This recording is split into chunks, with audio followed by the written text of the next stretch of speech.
मूर्ती दरवाजाच्या पाडकामानंतर आता महानगरपालिकेची नजर दरगाह दरवाजावर.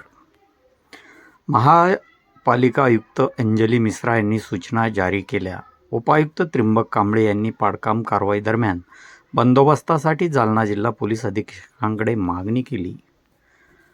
कमिटी ए खुदाम दरगाह हजरत जानुल्लाह शाह रुही यांच्या समितीने पाडकाम कारवाई विरोधात वक्फ बोर्डाकडे धाव घेतली. जालना महानगरपालिकेचे उपायुक्त त्र्यंबक कांबळे यांनी 15 जुलै 2026 रोजी सकाळी 11 वाजता होणाऱ्या पाडकाम कारवाईच्या अनुषंगाने महानगरपालिका पत्र क्रमांक 117/2026 द्वारे जालना जिल्हा पोलीस अधीक्षकांना अधिकृत पत्र पाठवले आहे. या पत्राद्वारे कादराबाद येथील दरगाह दरवाजाजवळील पाडकाम कारवाई दरम्यान कायदा व सुव्यवस्था तसेच शांतता राखण्यासाठी आवश्यक पोलीस बंदोबस्त उपलब्ध करून देण्याची मागणी यावेळी करण्यात आली आहे. जालना महानगरपालिकेचे आयुक्त अंजली मिश्रा यांनी अधिकृत पत्र क्रमांक 48/2026 द्वारे सहाय्यक आयुक्त आणि स्वच्छता निरीक्षकांना कादराबाद येथील दरगाह दरवाजाचे पाडकाम करण्याचे निर्देश दिले होते. महापालिका आयुक्त अंजली मिश्रा आणि उपायुक्त त्र्यंबक कांबळे यांनी पत्रे जारी झाल्यानंतर जालना शहरातील ऐतिहासिक वास्तू असलेल्या दरगाह दरवाजाजवळ पाडकामाच्या निर्णयाबाबत नागरिकांमध्ये आता चिंता व्यक्त केली जात आहे.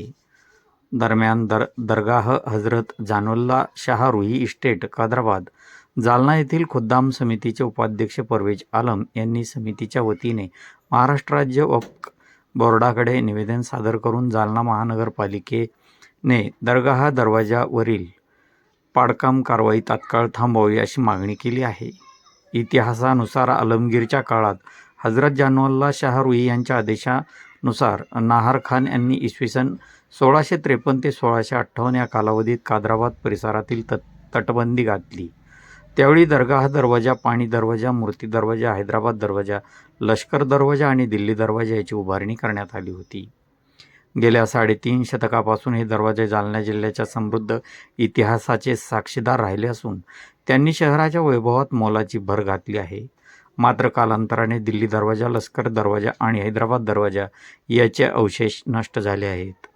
स्थानिकांच्या म्हणण्यानुसार सुमारे 3 वर्षापूर्वी मूर्ती दरवाजाचे पाडकाम करण्यात आले होते. आता दरगाह दरवाजावरही पाडकामाची कारवाई होणार असल्याने नागरिकांमध्ये नाराजी आणि चिंतेचे वातावरण निर्माण झाले आहे.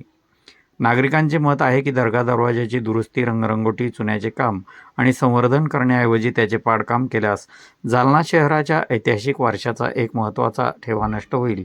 त्यामुळे या ऐतिहासिक वास्तूचे जतन करून तिचे संवर्धन करण्यात यावे अशी मागणी आता नागरिकांमधून जोर धरू लागली आहे.